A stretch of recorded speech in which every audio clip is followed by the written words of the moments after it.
Tracking the protests in the States now, police in Oregon have used tear gas and flash grenades to disperse crowds in Portland, where protests against President-elect Donald Trump continued on Friday night.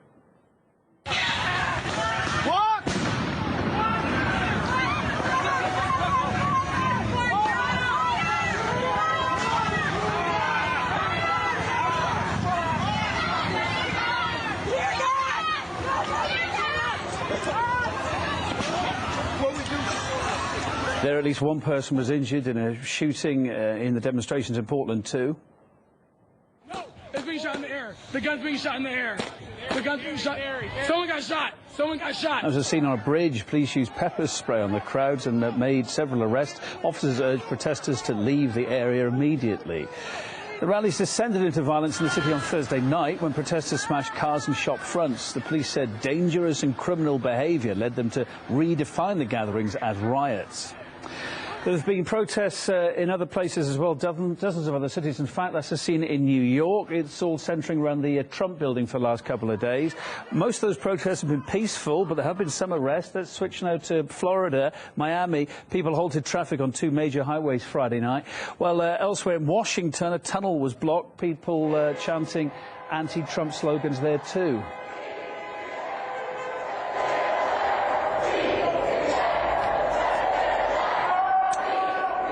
Well, plenty's been happening on the West Coast as well. Reporting from California now, Caleb Mopin.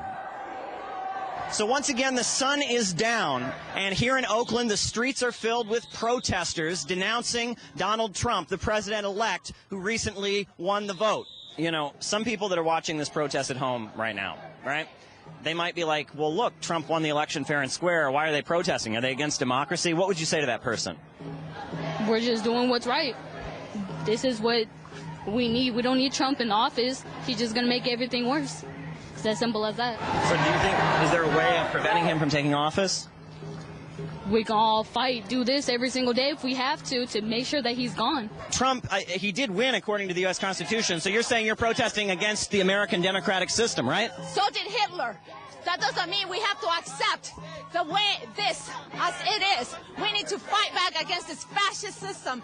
To have democracy, you have to have an educated public.